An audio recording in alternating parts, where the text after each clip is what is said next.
Hey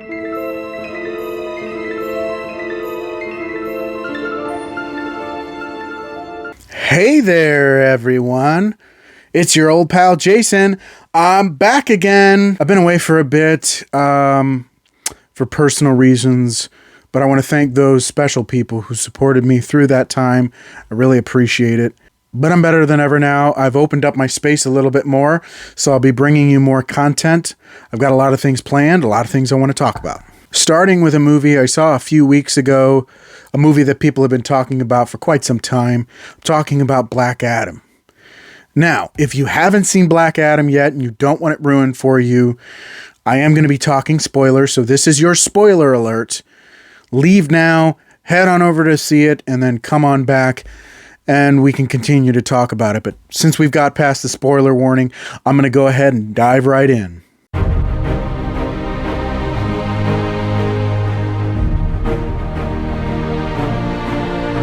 Now, my expectations were pretty high for Black Adam. I love The Rock. This movie's been in development for quite some time. I would probably say maybe 20 years. DC has put out some pretty good content these last couple years. Birds of Prey is one of my favorite movies. I absolutely loved Shazam. The Suicide Squad was amazing, and I think Peacemaker is probably the best live-action DC show so far. So yeah, my expectations were pretty high, but I read a couple reviews, and I was a little, I was kind of disappointed. But critics will be critics, so I kind of let it go a little bit.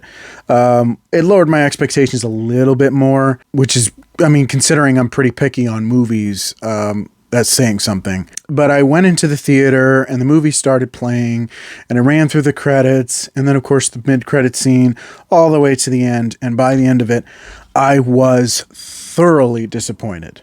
Now the performances were pretty good in places. Dwayne Johnson delivers dry one-liners like Arnold Schwarzenegger as the T-800.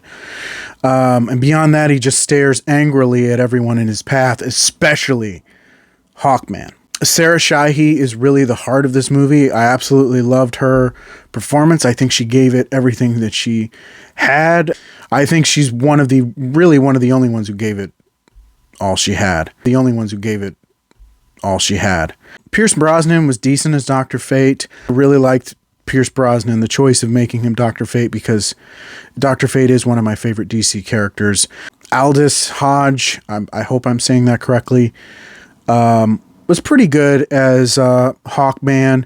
He's very righteous, but he spends most of the movie barking orders and giving idle threats to Black Adam, and it just kind of gets old pretty quickly. Atom Smasher and Cyclone are just kind of there, and Viola Davis returns as Amanda Waller in something that seems like it was just shoehorned in to set up future story for the DCEU. Although I really, really did like the Harcourt cameo. The plot itself was a bit of a mess. I feel like it ignored several years of DCEU setup. Also just kind of ignored some crucial comic book lore. There are very few nods to Shazam here, with the exception of the use of the word Shazam to transform back and forth. The Wizard, and perhaps maybe the Rock of Eternity. But other than that, no mention of the seven deadly sins, and not even a mention of the Shazam family. It just feels like, for a character whose origins are heavily connected to Shazam, that it just kind of feels, it feels weird that they ignored Shazam so quickly. One thing for me that I believe is very important is that Black Adam is a villain. A villain. This movie tries to really set him up as an anti-hero. And I know he had, a pretty good run as an anti-hero in the JSA comics. In fact, I think the storyline is loosely based on that. Poorly, though, I might add. But for the most part, he's been presented as a villain. And I think the reason they chose to go with the anti-hero route instead of the straight up villain route is much to do with Dwayne "The Rock" Johnson. I think they don't want to alienate his fan base, and he's going to be a big part of why people are going to go see this movie. So to make this an anti-hero origin story instead of a villain's origin story, I think is, too safe a choice. I think they should have just stayed true to the character and stuck with his roots and kept him more as a villain. One thing that really bothered me was that they introduced this substance, Eternium, which is kind of like Black Adam's kryptonite. They hit him with it very early on in the movie, and then after that, they just kind of ignore it for the rest of the film. It's like, he's unstoppable, nothing can beat him, but what about that Eternium stuff that they introduced early on? Oh, no, forget all about that. Nothing can stop him, he's unbeatable. Only someone more powerful than he is or equally powerful can stop him. I just thought it was a bit weird. Another thing that made no sense to me, or at least as a DC fan, nth metal is Hawkman's thing. That's all of his gear is made of this stuff. It's similar to vibranium or adamantium in the DC universe. How Marvel has those, DC has nth metal. But one of the defining traits of nth metal is its ability to disrupt magic. So I just feel like to ignore that just for the sake of making, I guess it was just for plotting purposes, but it just really doesn't make sense because, Hawkman should have been able to lay Black Adam out with just one swack of the thing, of his mace. And at some point in the movie, Dr. Fate puts up some magic force field to keep Hawkman from coming in and trying to stop him from sacrificing himself, which, again, the mace disrupts magic. Even the DC animated universe, kind of refers to this by having Dr. Fate hide Hawkgirl's mace made of nth metal in a pocket dimension to keep it from disrupting the free-flowing magic of his fortress.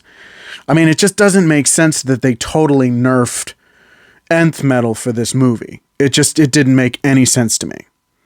Instead, it's just some durable metal that can withstand things, and Hawkman just continues to be Black Adam's punching bag throughout the movie. Now, speaking of punching, let's talk about some of the action sequences. If you can call them action sequences. I find that term a bit misleading because most of the action sequences in the movie are just groups of guys stacked up against Black Adam, and he takes them out with ease. It's like, look at this. He's so unstoppable. He's so powerful, but it's the same thing over and over and over and over. And yes, some of the JSA members do put up quite a good fight, but Black Adam, knocks him out anyway. So it's so repetitive. It just goes over and over and over and over again. And just after a while, it gets a bit boring. Now that I've spent my time dumping on this movie, I want to share, there were a few things that I really did like. First of all, the Henry Winkler cameo was spectacular. I always love Henry Winkler, even though if he was kind of blink and you miss it. Anytime I see Henry Winkler, it already elevates things to a certain degree. I just wished he would have been in the movie a little bit longer than just a cameo. And he's not the only Henry who makes a cameo in this movie. That's right. Henry Cavill returns as Superman for the post-credits scene. And, after opening weekend, he kind of made it official. He's like, yeah, I'm back. I'm Superman. And I'm really excited to see him come back to the DCEU because it's kind of been up in the air. They've been wanting to use Superman, and his fate's been kind of up in the air. But I'm just glad he's back, at least for the time being. But it just kind of feels weird to me that they're setting up Superman to be Black Adam's ultimate adversary. Because like I had mentioned before, there's the entire Shazam family. They share the exact same powers that he does. They even use the same word to transform into him. I mean, it would seem more like they would be a more formidable adversary than Superman would.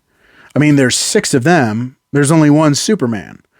And Superman has had to call in, well, when he was called Captain Marvel's help to take on Black Adam in comics and TV shows in the past. It's kind of a bit weird, but again, that's just another gripe, another nitpick. As I wrap up this review, I just want to say that I was thoroughly let down by Black Adam.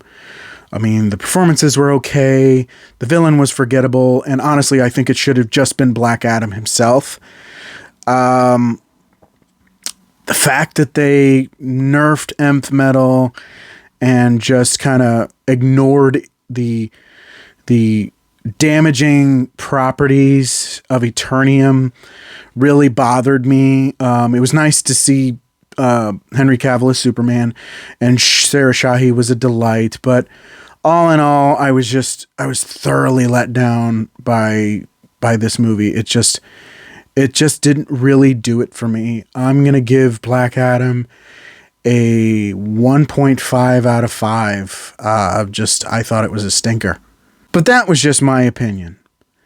Let me know what you thought of Black Adam down in the comments below.